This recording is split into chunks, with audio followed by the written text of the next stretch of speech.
a 100 años de la montaña mágica, un programa en conmemoración del centenario de la novela de Thomas Mann.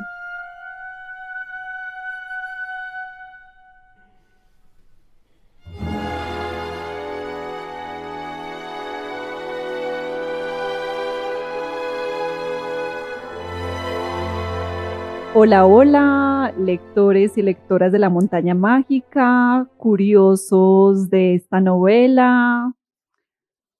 Muy bienvenidas todas las personas que nos escuchan. Hoy continuamos con el programa 100 años de la montaña mágica y estaremos conversando Santiago Piedrahita, el director del Centro de Estudios Estanislao Zuleta, y quien les habla, Daniela Cardona, miembro de esta organización. Hoy no nos puede acompañar Sebastián. Esperamos pues que en el último capítulo de este programa pueda volver a estar con nosotros aquí. Bien, la vez anterior dijimos que íbamos a hablar de la noche de Walpurgis, dado que este momento es tan especial en la novela de Thomas Mann y que no pudimos abordar tal acápite en el capítulo de este programa que versó justamente sobre el capítulo 5 de la montaña mágica. Entonces vamos a ir a esa noche de Walpurgis y después de ello, entonces sí conversaremos el capítulo 6 que nos concierne hoy. Bueno, Santi, hola, ¿cómo estás? Muy bien, muchas gracias. Un saludo para vos y para quienes nos escuchan. Bueno, vamos a empezar entonces con la noche de Walpurgis. Nosotros hemos algunas veces referenciado esta obra bajo la metáfora de que la mitad de la misma es una suerte de ascenso, en el sentido de que uno ve una transformación de Hans con muchas promesas y que después de la noche de Walpurgis empieza un descenso, en tanto la obra va mostrando su destino fatal. Pero entonces la noche de Walpurgis sería algo así como la cúspide de este ascenso, en el sentido de que aquí se da la declaración de amor de Hans. Entonces se consolida aquello que venía trabajándose ardua, arduamente y de manera pues sinuosa, indirecta, por parte pues de Hans, en el sentido de sus sentimientos, de su relación con la montaña, de sus tentaciones, de la desvergüenza, etcétera, etcétera. La noche de Walpurgis es una fiesta que tiene lugar a finales de febrero, principios de marzo. Y bueno, como toda fiesta, pues sirve entre otras cosas para marcar el tiempo y también es una forma que la cultura tiene para legitimar la, la pérdida de las formas. Bueno, o en todo caso, pues se legitima ciertas cosas que por fuera de la fiesta no se puede, en el sentido de que quedan avaladas relaciones pues con la desinhibición, con el alcohol, incluso pues con la sexualidad, etcétera. Y digamos, esta fiesta no es la excepción, hay mucha alegría en ese momento y pues es, digamos, como la situación propicia para que un muchacho como Hans, un burgués que está sufriendo pues las transformaciones que hemos venido haciendo, tenga entonces el contexto propicio para poder declarar un amor que ha sido pues tan indirecto, que ha sido anunciado de manera sintomática, a través de los sueños, a través de su propia enfermedad. Pues. En este caso, Hans se puede llegar a acercar a Claudia luego de que, al estar participando en un juego en el que termina toda esta sociedad de aquí arriba, donde tenían que dibujar un cerdo con los ojos vendados. Es un juego que están realizando aquella noche, Sí, pues a propósito de esas formas de divertirse superficiales propias del sanatorio, pero bueno, estamos en la fiesta y eso es posible. sí, porque digamos como que de por sí ya el verbo permite muchas cosas y entonces la fiesta es como la profundización y la permisión. Pero sí, bueno, están dibujando cerdos y graciosamente pues el que mejor lo dibuja sin ver es el mismo Berens, lo que quiere decir que él es pues muy bueno dibujando cerdos. Recuerden que él hace cuadros, pues digamos que hay una burla en donde se nota pues que no es ningún gran pintor y que lo que sabe hacer es muy bien cerdos. El caso es que Hans entonces dice que también quiere dibujar y que necesita un lápiz. Y bueno, ya recordaron ustedes que aquí el lápiz es una referencia, digamos, al signo del amor, el significante del amor. Y claro, entonces va y le pide prestado un lápiz a Claudia, tal cual lo hizo con Pribislav Hippe. El caso es que en esta declaración de amor, Hans ya incluso está muy ebrio, ebrio de amor y ebrio de licor. Esta desinhibición pues lo suelta en la palabra y hace una declaración hermosísima, en francés incluso, que sería como una suerte de lengua tercera entre el alemán y el ruso, donde se encuentran estos dos extranjeros. Y Hans, pues, en medio de esta declaración en donde une el amor, la sexualidad, lo orgánico, el cuerpo, digamos como un Platón, en tanto pues amor y saber que van juntos, pero un Platón sexualizado, porque la sexualidad y hasta lo orgánico quedan todos unidos en una misma declaración. Y Hans termina diciendo algo pues que Estanislao Zuleta muy agudamente se detiene en ello y es que le dice que el amor que él siente por Claudia está por fuera del tiempo. Y algo así como que el amor y la muerte y la enfermedad hacen una misma cosa. Zuleta se hace esa pregunta, ¿por qué? ¿Por qué el amor por fuera del tiempo? ¿Y por qué el amor y la muerte y la enfermedad hacen una misma cosa? La respuesta me parece muy interesante. Y es que hay que entender que lo que representa Claudia es precisamente la síntesis de la disolución de las formas burguesas y el rechazo a las mismas. Ya lo hemos dicho mucho, pues Claudia está casada, pero no lleva alianza, tiene amantes y una vida liberada, pero en todo caso, pues ese amor no promete más allá de eso, una liberación sin la promesa pues de ningún proyecto. Zuleta dice que entonces, claro, para poder uno inscribirse en el tiempo, y toma incluso pues como referencia al mismo Nietzsche, es decir, como que para que el ser humano pueda ser un ser humano que haga promesas, eh, un animal que haga promesas, mejor dicho, para que el ser humano sea un animal que haga promesas, tiene que inscribirse pues en el orden de la cultura, de las normas. Y el tiempo también es eso, la iniciación del tiempo. Bueno, ahí piensa también a través de Freud, de cómo la inserción en el orden de la cultura es también una asunción de la muerte y por ende una inserción en la temporalidad, pensando pues en el análisis que hace Freud de su nietecito. Entonces dice Zuleta, claro, que este amor que está por fuera de las normas, porque es un rechazo a las normas en sí mismo, ahí no hay entonces ninguna promesa de realización de algún proyecto, es decir, qué hacer con el amor si el amor es se fundamenta en un puro rechazo de cualquier norma y de cualquier futuro que se pueda hacer precisamente en función de ubicar el amor en términos de un proyecto, de la realización de algo, etcétera. Santi, quisiera ahí introducir una cuestión que me haces pensar, y es que después de una relación sinuosa con ese objeto de amor que es Claudia, después de ir como por los lados en busca de ese amor, tenemos una noche donde gracias a la fiesta aparece la confesión como posibilidad de acercar ese objeto y ocurre que esa confesión pues acerca el objeto en el momento de la palabra vuelta confesión, pero ese acercamiento del objeto en últimas no es acercarlo a una historia común, sino un acercamiento gracias a un momento de goce y de solución que como vos decías ahora no abre pues proyecto. Pues me parece como interesante decirlo porque uno diría que la confesión es como la posibilidad de la apertura a algo y aquí no ocurre ello.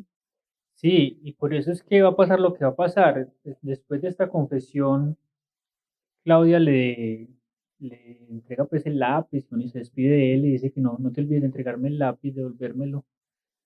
después de que ella ha escuchado y realmente pues digamos, ha correspondido por lo menos en la mirada y en el sentimiento, al sentimiento de Hans, e incluso pues el mismo narrador después en el capítulo 5 nos da la idea de que efectivamente pues ellos esa noche la pasan juntos, En el capítulo 6. en el capítulo 6 pasan juntos, pero incluso después de este capítulo de la noche de Valpurgis, uno se encuentra con que al otro día Claudia se va, incluso Claudia en esa misma confesión le dice a Hans que por qué se demora tanto, pues que porque ella se va a ir al otro día, y entonces da ¿Por qué cuenta, se ha demorado tanto en la ¿Por qué se demoró tanto en la confesión? sí, por qué se demoró tanto para confesarse, pues o para declarar pues su amor, sí, okay.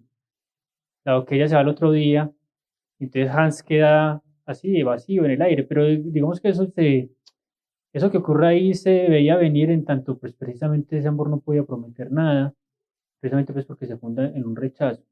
Ahí se reedita lo que pasó con Privislav, que en ambos casos, pues tanto Privislav como Claudia, como vos decís, eh, mencionan o enuncian, no olvides devolverme mi lápiz, pero es como el mayor contacto que tienen, eh, la posibilidad pues de que ese lápiz genere una suerte de unión, pero en ambos casos ahí es pérdida pues de objeto para refrendar ello, pues Privislav no, no fue historia, Claudia tampoco.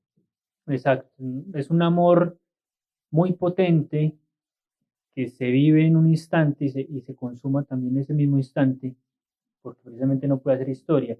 Y por eso es que entonces no es un amor por fuera del tiempo, porque es que no se puede realizar en el tiempo. Para poder uno realizar algo en el tiempo, tiene que tener la capacidad de prometer. Dice pues Estanislao Zuleta, pensando en Misty, y cómo se hace un animal que hace promesas, que es el ser humano, pues el que hace promesas, es decir, el que se inscribe en el tiempo, el que puede tener algún proyecto en el futuro, bueno, y eso implica entonces uno asumir unas normas, una cultura, digamos, todo el orden de lo simbólico que lo puede inscribir a uno, entonces en una certificación temporal y también mortal en ese sentido. Y ambas cosas faltan, pues, digamos, en Hans, en el sentido de que se, su amor se funda en algo puramente negativo, no algo positivo. Daniela Zuleta incluso haciendo como una suerte de resumen o de conclusión, dice como que si la novela es una crítica a la sociedad de la época, es porque la cuestión que pone de presente es que hay que luchar entonces por una sociedad en donde la aventura de Hans con Claudia no tenga que terminar en el vacío. Es decir, que si Hans queda en un vacío después, como lo veremos en el capítulo que sigue, ese vacío es histórico, en el sentido de que es una sociedad en decadencia que le está diciendo no a aquello que ya ha mostrado sus limitaciones, que es el liberalismo y las formas pues, del capitalismo y del libre mercado, pero que entonces ese rechazo no es capaz de ponerle ningún otro horizonte. Pues mira que me parece bien interesante que introduzcas que lo que queda es un vacío y que ese vacío señalas un vacío histórico porque iniciaste ahora la conversación indicando que estamos en un momento de la novela en el cual pareciéramos comenzar el descenso. Uh-huh. Y me haces pensar algo, recordar algo que decíamos en otro espacio, y es que el vínculo de Hans con Claudia en la montaña es tanto la posibilidad del ascenso como del descenso, pero es posibilidad de una y otra cosa precisamente pues por ese vacío histórico, me explico.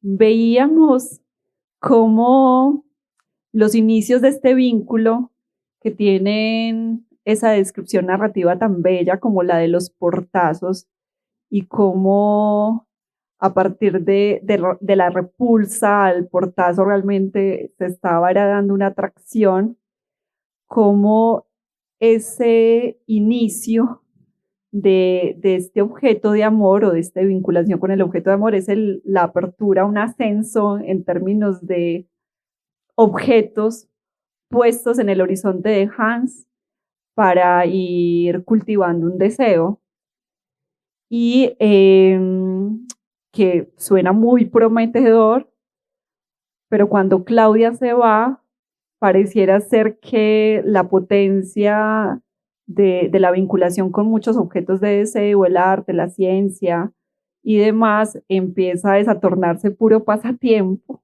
O sea, como que se muestra la cara de esa vinculación libidinal excesiva, que más bien su cara es el pasatiempo y es esa pérdida de sentido.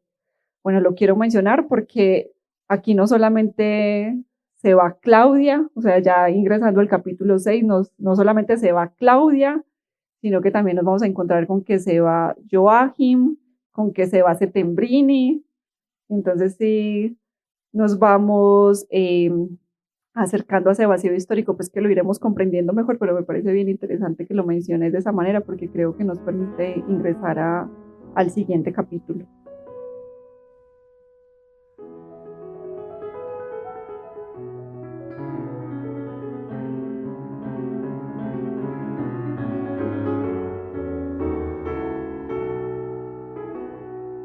Sí, efectivamente comienza incluso con un título que se llama Cambios, donde es una relación entre el cambio y el tiempo. Y volvemos a prometer que ahora vamos a hablar del tiempo en el capítulo último para dedicarle, digamos, toda una sección a lo que se merece ese tema. Y los cambios están dados por eso, porque se va Claudia, porque se va Settembrini, se va Marusha, que es de quien está enamorada Joachim. Y Joachim también cambia, no es porque se vaya en ese momento, todavía no, faltarán unos meses, pero sí cambia en el sentido de que se pone rebelde, pues aquel que había sido tan disciplinado y tan medido en sus palabras, ahora se revela contra Gafki, es una medida pues que les establece qué tan enfermos están o no, y cada vez pues se pone más irascible con respecto a su situación. Settembrini tiene una relación aquí con Hans, pues que es como muy, muy enternecedora, pues en el sentido de que no le quiere hablar. Es decir, recuerde que Hans, bueno, le recuerdo, Hans medio se despidió de Settembrini agradeciéndole en medio de su borrachera en la noche de Walpurgis antes de irse hacia donde Claudia estaba sentada para hablar con ella. Y Settembrini pues quedó como muy sorprendido pues, de que le pasaba a este que se estaba como despidiendo.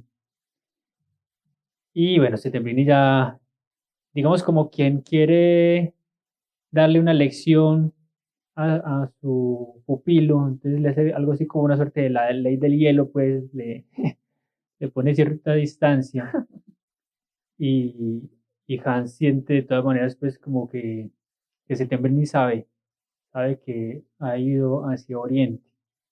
Incluso en algún momento pues ya cuando después de varios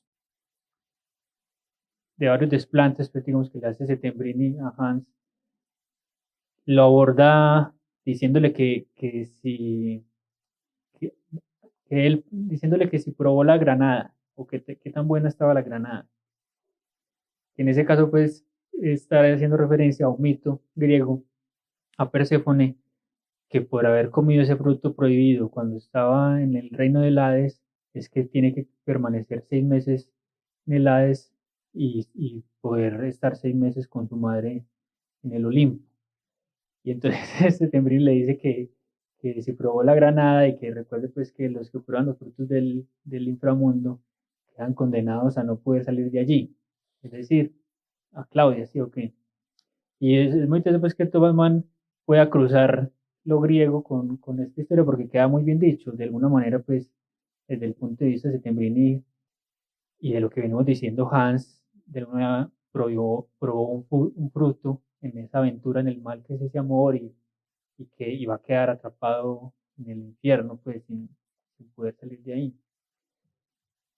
Ahí es donde Settembrini entonces le comenta a Hans que ha decidido irse, pero pues no dice para la llanura, sino un poquito, unos metros más abajo, en el pueblo, pues en Davos.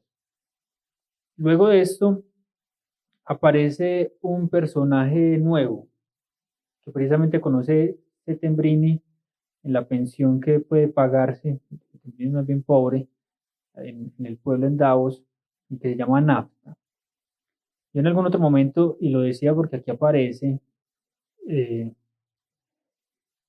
mencionaba como un símil de que esta segunda parte, es decir, el capítulo 6 y 7, comienza una suerte de descenso de Hans por los círculos del infierno, pues en el sentido de que cada vez se va descendiendo más, en el sentido pues de la disolución, de la violencia, de, de la irracionalidad, como salida al rechazo de la vida burguesa, como salida de la decadencia de una sociedad que está convaleciente. Y entonces decía como que el primer estrato es nafta, porque como vamos a ver, pues nafta representa una crítica muy lúcida al liberalismo burgués, y en ese sentido a Settembrini, digamos como la contraparte, pero esa crítica opone entonces como salida o como solución, yo diría pues la disolución. No sé qué piensas vos de este personaje, Dani. O incluso pues elaborémoslo un poquito más antes Sí, elaborémoslo un poquito más antes de enjuiciarlo. Sí, porque incluso cabe decir que genera una atracción impresionante. El tipo es un erudito, como Es una combinatoria de múltiples discursos, saberes, es una crítica, como vos decís, bien interesante con respecto al liberalismo. Hay una serie de conversaciones en este capítulo número 6 entre Nafta y Settembrini, que uno las puede situar como una suerte de diálogo entre dos pedagogos, los dos pedagogos de Hans, que se están disputando su alma. Pues esto mismo lo dice el narrador en algún momento. Y esa disputa de su alma pues tiene que ver precisamente con las tensiones que está viviendo en su espíritu Hans, que ya vimos en capítulos pasados, se ha atrevido también a criticar aspectos de la llanura, formas de la vida burguesa que lo dejaban muy insatisfecho, y encontrar, por un lado, como lo hemos dicho tanto, a Settembrini recordándole como todas las maravillas de los ideales y valores burgueses, y él recordando que en carne propia ha encontrado es lo contrario, de ahí su distanciamiento pues a la llanura, y encontrar como una suerte de voz allá en la montaña con respecto a esa insatisfacción. Incluso uno puede ver en varios de estos diálogos que Hans, queriendo mucho a Settembrini y resaltando muchas de sus características de republicano, no obstante, pareciera plegarse a ciertas críticas de Nafta, porque es como si, insisto, encontrase una suerte de voz para lo que en él ha aparecido como síntoma, como distancia y demás. Nafta es capaz de decirle a Settembrini que lo que él enarbola como progreso tiene de fondo es sangre, violencia, opresión y explotación. Nafta es capaz de nombrarle a Settembrini los monstruos creados por el libre mercado propio del capitalismo.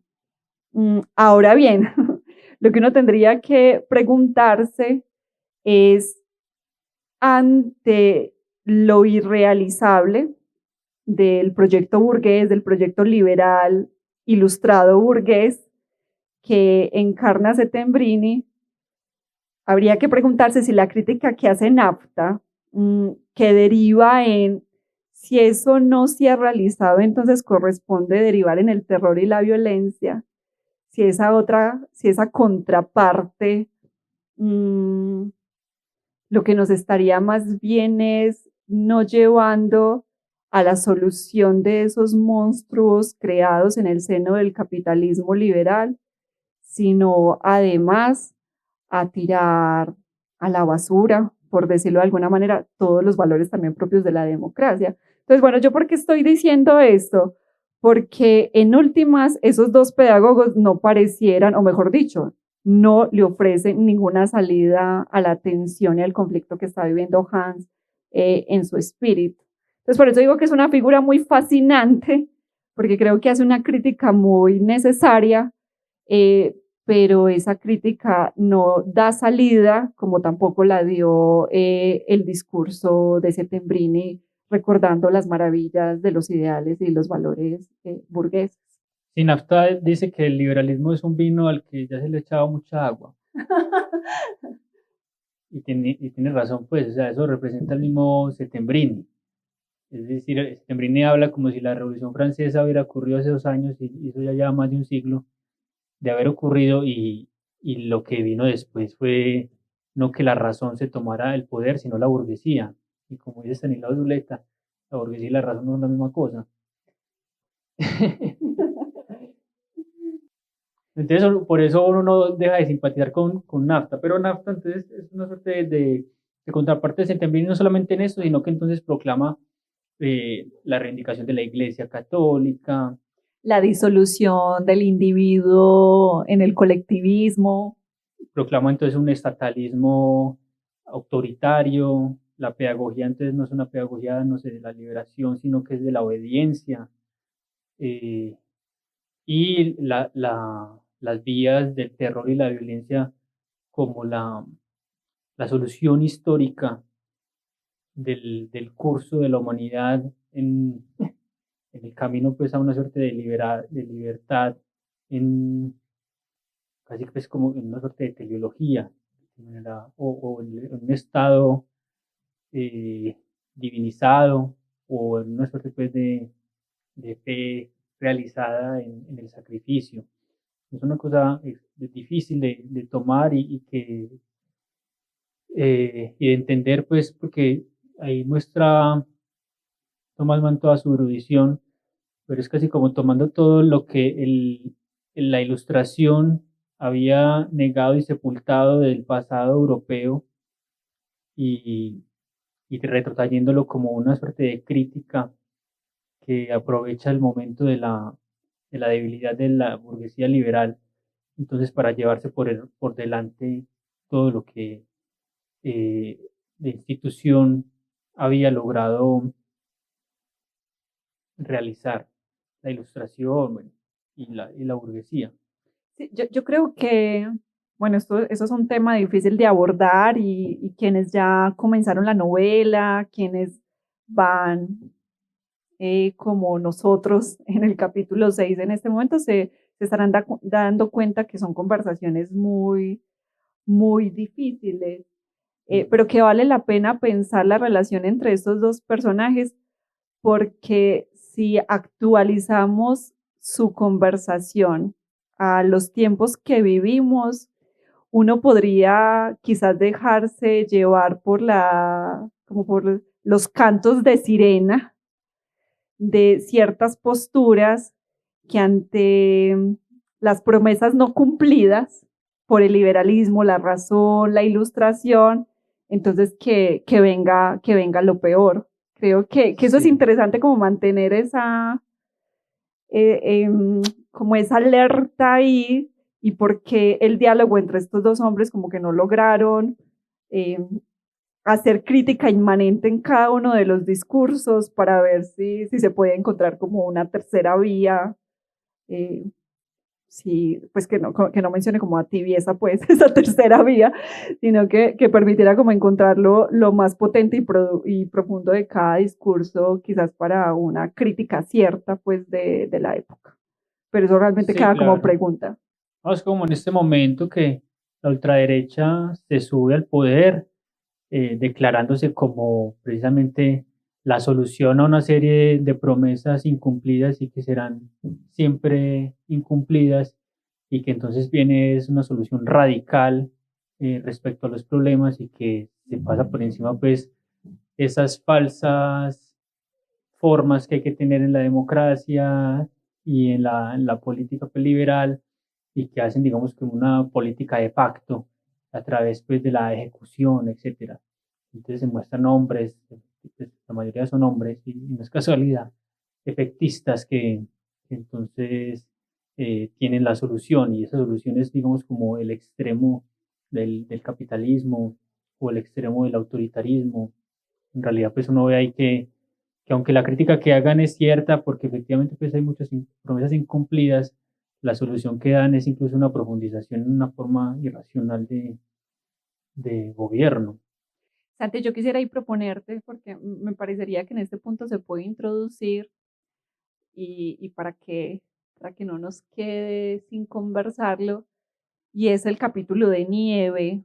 Y ¿sabes por qué creo que se puede introducir? Porque si esta disputa del alma que hacen estos dos pedagogos es una disputa que ambos pierden. Creo que eso se ve reflejado de algún modo en Nieve, pues Nieve nos da cuenta de una disolución exacerbada a la cual está llegando Hans, una pérdida de objeto, una pérdida de voluntad, que incluso ahí el paisaje nuevamente es bien interesante para mostrar lo que psicológica y espiritualmente le está pasando a este personaje. Y entonces, dos pedagogos no permiten encauzar la insatisfacción y el conflicto de este joven, y entonces Thomas Mann nos entrega ese capítulo tan bello y tan profundo donde entonces ese joven sin poder hacer algo con esa insatisfacción, esa pérdida de sentido, pues pareciera como arrojarse a una suerte de nada y de vacío. Entonces, no sé si te parece, y ahí lo vamos introduciendo. Sí, yo creo que ese es el momento como de la racionalización del nihilismo, pues porque Hans dice, no, quiero ir a aventurarme a la montaña, estar solo con mis pensamientos, solo con la naturaleza, pero obviamente pues ahí hay casi que una forma del suicidio. Lo que pasa es que antes de eso quería decir que, pues que en el momento en el que Hans toma esa decisión hay dos momentos muy importantes. Uno es que Joachim ha decidido irse, de la soledad se profundiza. Ese último hilo que conectaba a Hans con la llanura ha decidido irse y lo deja solo, y Hans se dice a sí mismo antes de que Joachim se vaya y que está amenazando con irse, que si él se va, entonces, que si Joachim se va, entonces él, Hans, ya estará condenado, pues porque él no tendría fuerzas para irse solo. Mira cómo lo dice para que continúes, cómo lo dice el narrador. La partida de Joachim le ofrecía un apoyo y una guía para devolverle al mundo de allá abajo un camino que él solo no encontraría jamás. Sí, porque entonces hay un punto incluso donde Joachim le dice, vámonos juntos, pero Hans, pues yo creo que ahí sí uno puede decir que hay una suerte de cobardía, en todo caso, pues, o de tragedia, porque en la llanura no hay mucho que le prometa a Hans. Y en medio de una angustia, pues él sabe que si Joachim se va, él tampoco va a tener las fuerzas para hacerlo. Joachim se despide, él ya de sombrero, y Hans y sombrero, pues como que cambian las formas. Y Joachim cuando se despide le dice, pues como acompáñame, no te demores, ven. Y se nota pues que Hans no puede. El caso es que incluso después aparece el tío de Hans, Ah, sí, es cierto, ahí hay otro retorna. acontecimiento antes de Nieve, sí. Sí, porque es importante porque pues, Hans ya está tremendamente solo, está casi como que muy acoplado a la situación en la montaña. Y él dice pues que sabe que ya no tiene nada que ver con el mundo, que está perdido para el mundo, lo dice así. Entonces, en un último giro dramático, aparece la voz de la conciencia de la llanura, pues que sería el tío, pero el tío ya no tiene ninguna fuerza sobre Hans, y no solamente pues que no la tenga, sino que la misma montaña empieza a ganar sobre el tío, porque entonces el tío se enamora, el tío le pasa lo de el tiempo, lo de la enfermedad. Eso es muy interesante. Una vez vos dijiste algo que me quedó sonando, y es que a James Tienapel, creo que se llamaba así, James Tinapel, sí. al tío de Hans le sucede en corto tiempo lo que Hans vivió en varias semanas. Sí, Los síntomas, el el enamoramiento. enamoramiento, incluso Berens también le dice al eh, tío de Hans que es anémico, que está anémico. Usted está anémico, como le dijo también a Hans. Sí, es como si a través del tío Tinapel uno pudiera condensar la historia de Hans pues de manera anecdótica, porque se pierde obviamente todo el trasfondo, pero lo importante es que el tío de Hans huye de un momento a otro sin aviso, porque tiene miedo de que precisamente la montaña es muy mágica, en el sentido de que tienta a la burguesía a quedarse ahí en la disolución de las formas y la liberación del trabajo, etcétera. Mira, Entonces, por eso, ahí sin previo también lo aviso, leo para que continúes. Dice, en un instante de resolución y sobre todo, para no dejar escapar el momento, feliz por haber huido sano y salvo, burgués fugitivo hacia la bandera de la llanura. y eso, entonces, por eso, sin previo aviso, es que se fuga casi, pues, y Hans, como medio sonriento, se entera de que se fue, pues, pero digamos como que ya lo veía venir. Entonces ahí es donde llegamos a nieve, entonces estamos en este punto de tanta soledad, es decir, de encontrar un diálogo o unas discusiones interminables y sin ningún fin entre dos pedagogos que no se mueve ninguno de los dos de su propio sitio, aunque los dos tengan críticas que hacerse válidas entre sí, en el hecho, sumándole a eso, pues el hecho de su primo se ha ido, el otro hecho de que ya la llanura fue por él y la llanura perdió, digámoslo así, en la representación de su tío. Hans es en este momento también en esa inmensa soledad porque también se exacerban las formas estupidizantes de la montaña, en el sentido de que la gente, por ejemplo, dice que les falta el sol, entonces hacen que les pongan un sol artificial, pues dice la novela, para poder parecer eh, Para broncearse. atléticamente bronceados, aunque no lo sean. Bueno, y aparece pues como toda la estupidez de ese mundo. Entonces Hans decide algo así como huir, así que a la muerte, aunque la racionalice bajo la forma pues, de una aventura en la nieve, y queda tomado pues precisamente como por una suerte de lucha entre entregarse a la muerte como una tentación, una salida, o seguir viviendo, porque lo coge una tormenta de nieve y sus pensamientos están básicamente pues entre resistirse a perderse en la nieve, encontrar un camino que lo lleve otra vez a la vida, pero otra vez vuelve a aparecer como la pregunta de qué vida, hacia dónde ir. Es como una suerte de resumen de la situación de Hans. Está esa tentación y la otra es simplemente acostarse. Entonces miren que no es como que se va a matar de manera desesperada porque no sabe qué hacer, sino que se va a suicidar pues bajo la forma de una entrega apacible, acostado digamos en la quietud, soledad y blancura y lo blando de la nieve. O sea, aparece la muerte como una tentación, como una cosa hasta buena, Sí, peligrosamente buena. lo va a pacificar, Eso. lo va a tranquilizar. Incluso este capítulo también es difícil, pero es esa dificultad que uno goza porque esa dificultad está elaborada como belleza. Y Hans tiene una suerte de sueño diurno o de delirios. En últimas, uno en tanto lectora siente que está en una suerte de mundo onírico donde el narrador nos permite ver como una suerte de contraste entre unas imágenes donde Hans está muy gozoso y muy tranquilo, donde ve jóvenes aprendiendo a tirar el arco, no sé, como una suerte de paz y de belleza muy refulgente, y eso luego se contrasta con una imagen muy horrorosa de unas mujeres comiéndose a unas crías humanas. Entonces, bueno, ahí hay como un contraste que parecieran también indicarnos algo en Hans, algo de lo que está pasando en el espíritu de Hans, a propósito de esa tentación de la muerte, pero una tentación que también le está poniendo de trasfondo una suerte de contraste en esa historia que él está viviendo y ha vivido. A mí me gusta la interpretación que hace Stanislao Zuleta ahí otra vez.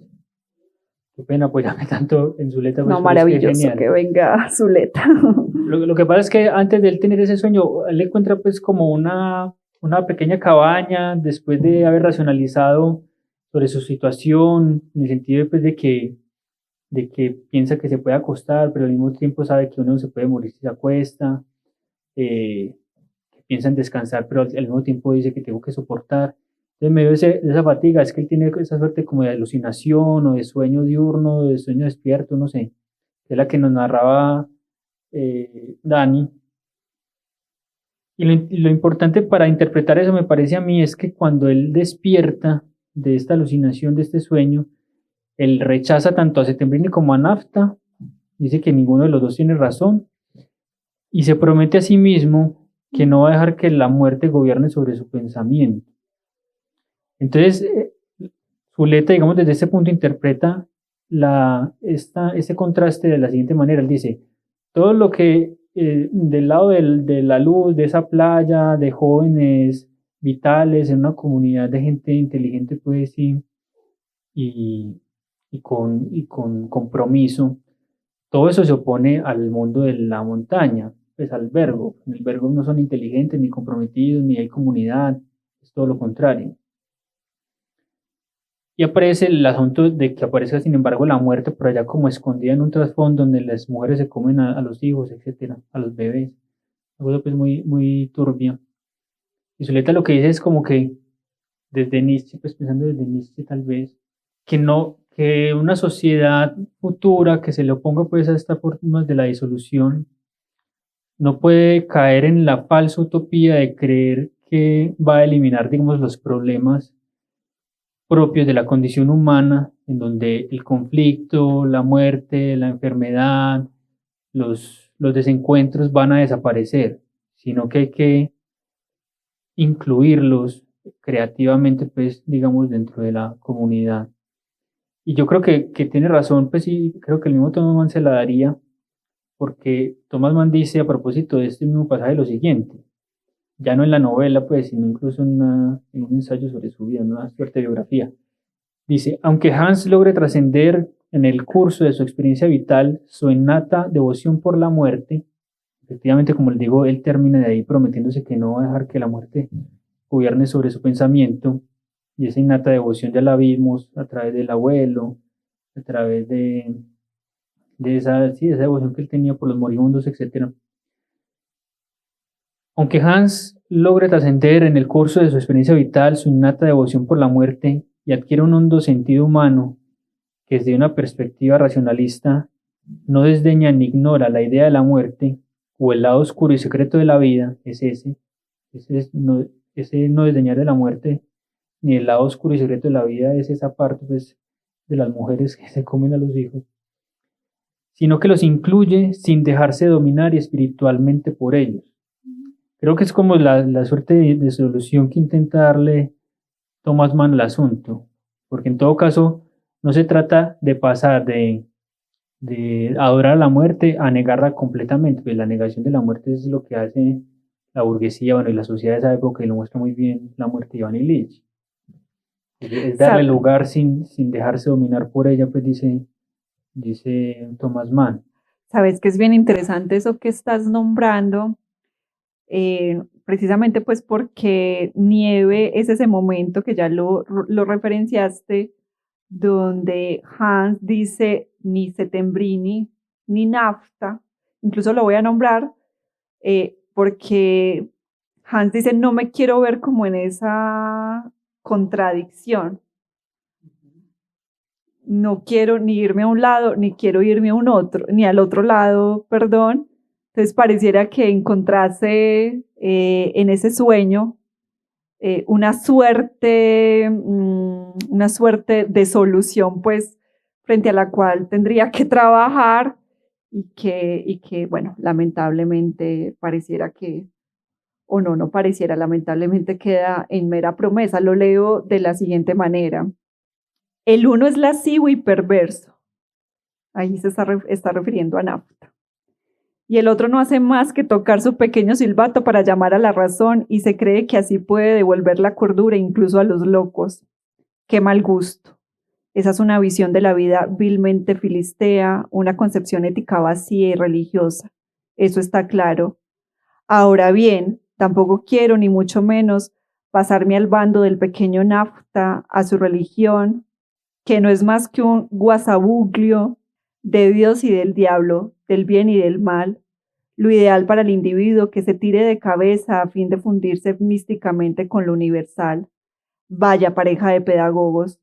Sus discusiones y sus desacuerdos en sí no son más que un caótico fragor de una batalla que nunca podría aturdir a nadie con una mente libre y un corazón piadoso.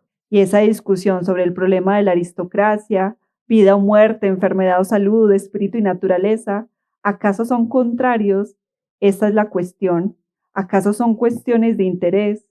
No, no son cuestiones, como tampoco cuestionarse su nobleza es cuestionable. Bueno, no sé, ahí hay una cosa bien interesante porque él se está pudiendo posicionar en un momento frente a estos dos pedagogos e incorporando la muerte en la vida. Sí, y muestra pues que son en realidad una falsa oposición entre el uno y el otro. La pregunta que queda es por qué, sin embargo, la novela termina como termina. De eso tendremos que hablar entonces en el próximo capítulo. Sí, porque no quería considerar la muerte sus pensamientos. Y algo pasa ahí.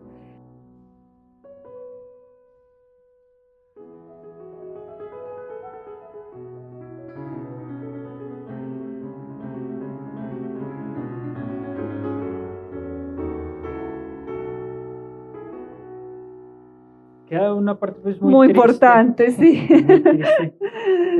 ¿La contamos Pues, o no la contamos? spoiler. A propósito pues de esto de la muerte, porque es que regresa entonces Joachim, tal como lo había pronosticado Claudia. Claudia tiene mucho que ver con la muerte, y como lo había pronosticado también Berens, en el sentido de que si volvía a la llanura antes del tiempo que le había dicho Berens tenía que pasar en la montaña, pues se aseguraba que tenía que volver tarde que temprano porque se iba a enfermar.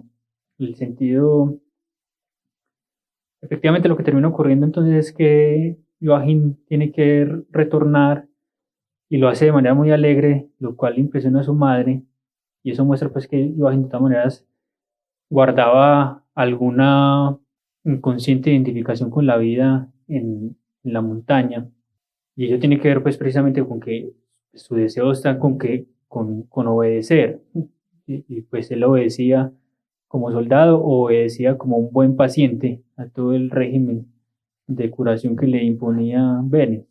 Y porque, bueno, él hace parte también de esta sociedad y de esta clase de que ve en la disolución también una tentación. El caso es que parece que estos personajes están condenados a la muerte, hagan lo que hagan, porque Joachim retorna y se pone muy grave. La cosa es que cuando retorna antes de ponerse tan grave es que por fin le puede hablar a Maruska. Es algo así como que cuando ya no hay nada que perder, ahora sí puedo entregarme el amor que tanto quise someter, digamos, a la represión, porque quería retornar a la llanura.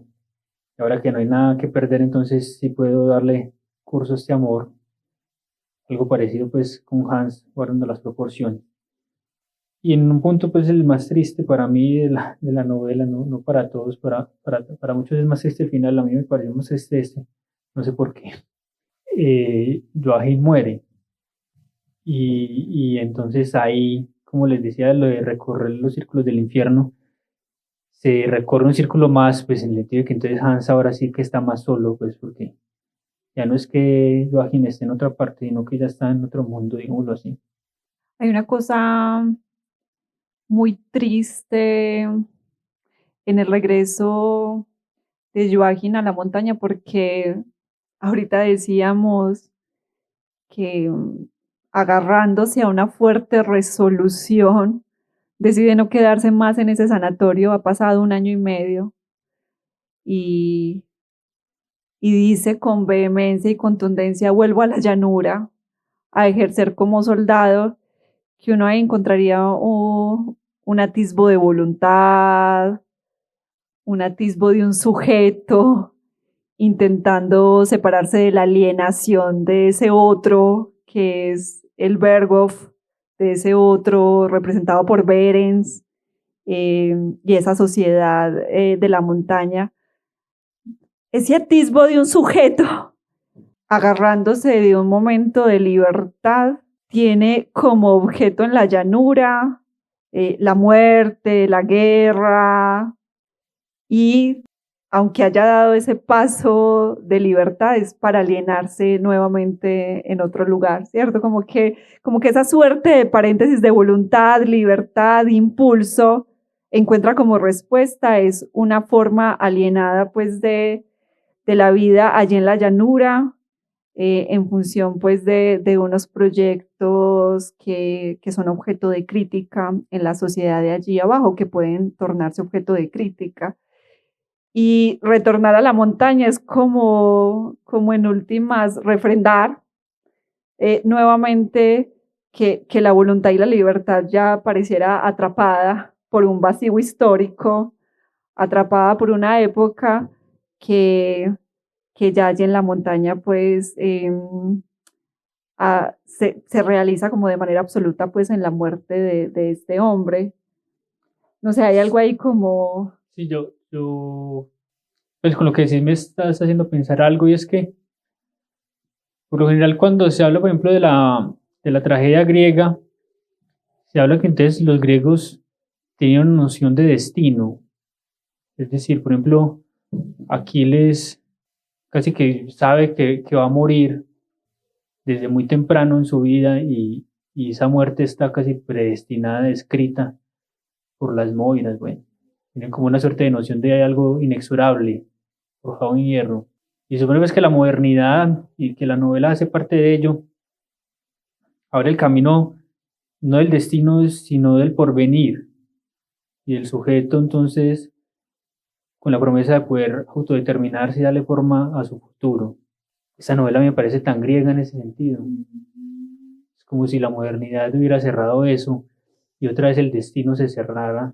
Porque incluso alguna vez nosotros conversamos eso en Tunja. Nosotros nos hacían la pregunta por, bueno, ¿y qué pasa con el sujeto? ¿Cómo participa? ¿Qué decisiones toma Hans para, para que le pase lo que le pase? Y bueno, uno lo puede responsabilizar, por ejemplo, en ese momento en donde él no se va, cuando Joachim se va, Pero que le esperaba en la llanura, pero que le ¿cierto? esperaba en la llanura y que le esperó a Joachim. Es como si la guerra que es el final de esta novela, apareciera como una suerte de inexorable destino que cierra la modernidad, una suerte pues como de sin salida, no sé. En todo caso, pues, es tal vez el sentimiento que pudieron sentir y que pudo sentir un literato como el mismo Thomas Mann.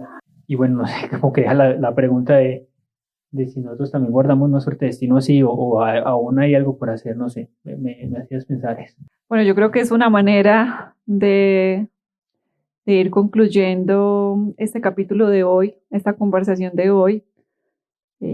Aparece una pregunta, ¿cierto?